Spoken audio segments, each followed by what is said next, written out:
Well, hey there, kiddos. I hope you have had a good weekend. Today we're going to talk about factoring completely.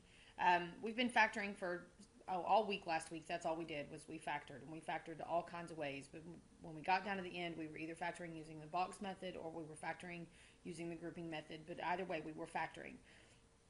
Today we're going to do something called factoring completely, and it just adds one step to what it is that we have been doing, and we don't just jump straight to go into the box method or go into the grouping method. It's going to add a step, but it's an important step. And so here we go. To factor completely, step one, you need to look for a greatest common factor and factor it out. This is the new piece.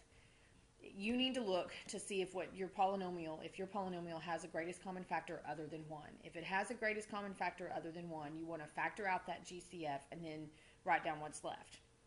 Then number 2, you're going to factor the remaining polynomial using one of the methods we've already done, box method or grouping method. And then you will write down your factors. Here's the thing to think about. If you had to factor out a greatest common factor, you will have 3 factors when you're done because you'll have your 2 factors for your polynomial plus your greatest common factor. And then step 4, yay, you're done. So we're going to do some examples so you can see what I'm talking about. It's not really any harder than what we've been doing. You just have to remember this added step. Look for a greatest common factor. So number 1, we have 4r to the third plus 8r squared minus 12r. Step 1, look for a greatest common factor.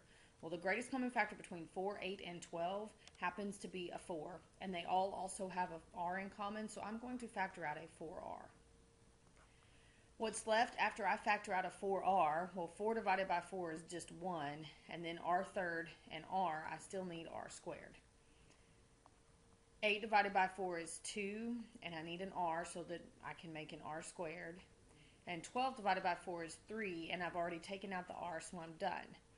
So I've pulled out my greatest common factor. Now I'm going to factor this remaining polynomial using either the box method or the grouping method. The 4r, we're not going to consider part of our factor process until the very end. This will be one of our factors.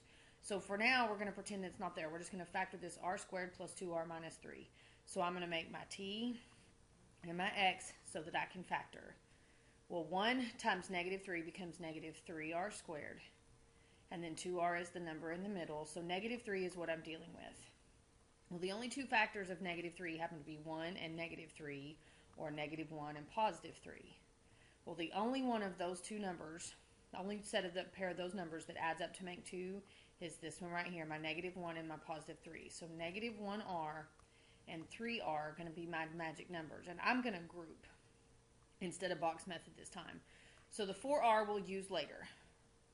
But we're still going to write it down because it is still part of my problem. Now I'm going to factor this using grouping. So I have r squared, and one of my magic numbers minus 1r, plus 3r minus 3. So I broke this 2r up into my 2 magic numbers, negative 1r and 3r, and then I kept the r squared and the minus 3. So I'm going to factor these. The greatest common factor here between r squared and r is going to just be an r. And if I factor out that r, I end up with r minus 1. And the greatest common factor here is going to be a 3. And if I pull that out, I have an r minus 1 left. And so my 2 factors here are going to be r minus 1 and r plus 3. And then, of course, the 4r that I factored out at the beginning. So these are my 3 factors. There are 3 of them because I had a GCF at the beginning.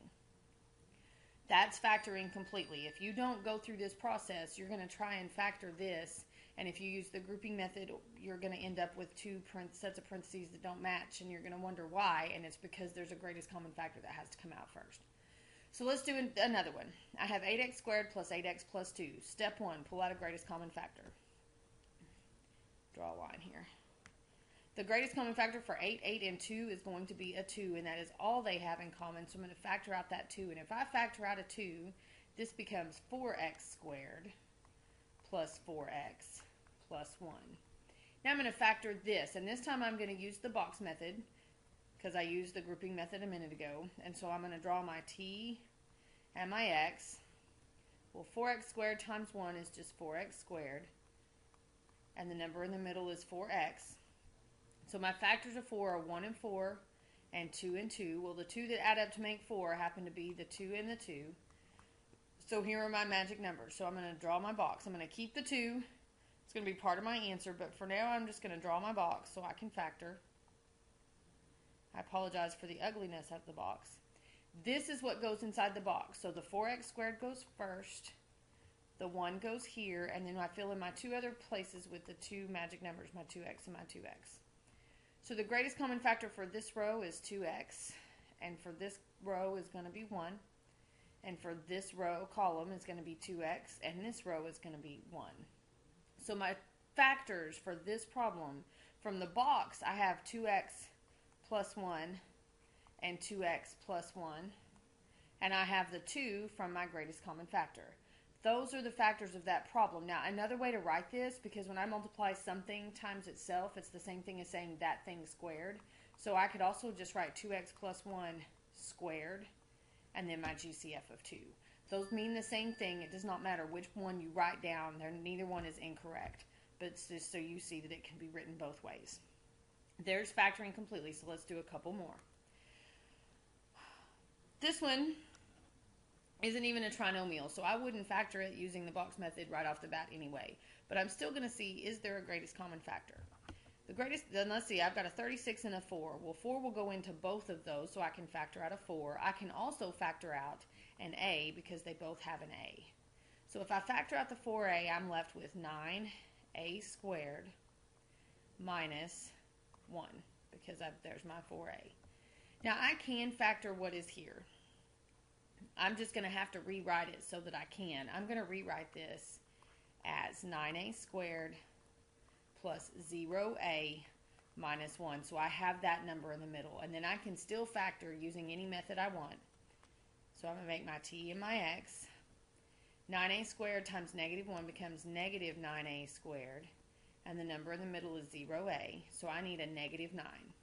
So numbers that multiply to make negative 9 are 1 and negative 9.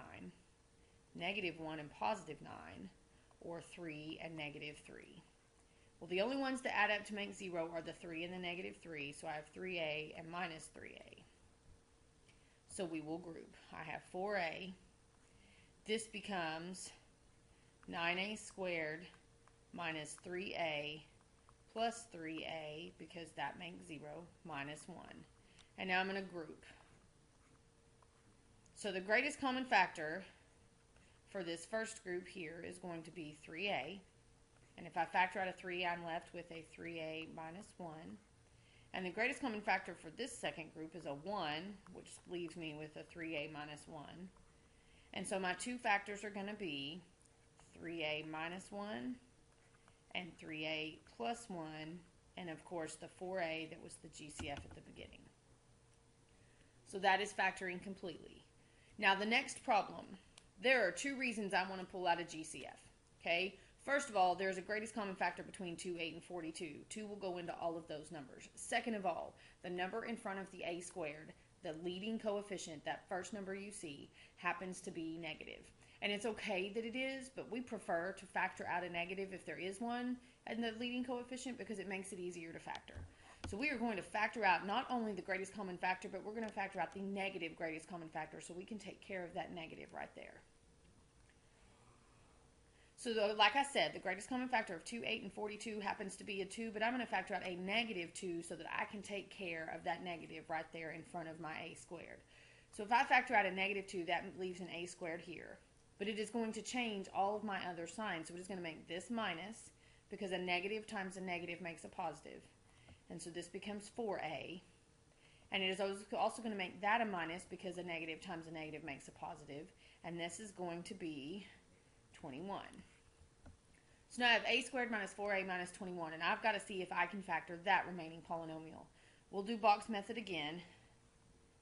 So I'll make my t and my x. A squared times negative 21 is negative 21a squared. And then this is negative 4a. So numbers that multiply to make negative 21. There's 1 and negative 21. There's negative 1 and positive 21. There's 3 and negative 7. And there's negative 3 and positive 7. Well, 3 and negative 7, when I add them up, make minus 4a, or negative 4a. So there are my two numbers. So now I will draw my box. and I will fill it in. A squared goes first, the minus 21 goes last, and then I fill in the other two with my 3a and my negative 7a. So the greatest common factor for the top row is just an a, and for the bottom row is a negative 7. It's negative because both numbers are negative. And then for here is also a, and for here is 3. So my factors are going to be a minus 7 and a plus 3, along with the negative 2 that I factored out at the beginning. So those are my three factors. Now this negative thing holds true even if the only thing in front of the a squared happened to be a negative 1. If that were the case, you would factor out a negative 1 and then take care of what was left. We don't like a negative leading coefficient is what I'm trying to say. So if you run across any of those tomorrow while you're practicing this concept, well, you can ask, but you always want to factor out a negative. You don't want that leading coefficient to be negative. So that is factoring completely. The only added step is that, number one, you have to look for a GCF. If there is one, factor it out. If there isn't, go ahead and factor like we've been doing. So we will practice this tomorrow. I will see you then. Y'all have a good rest of your afternoon.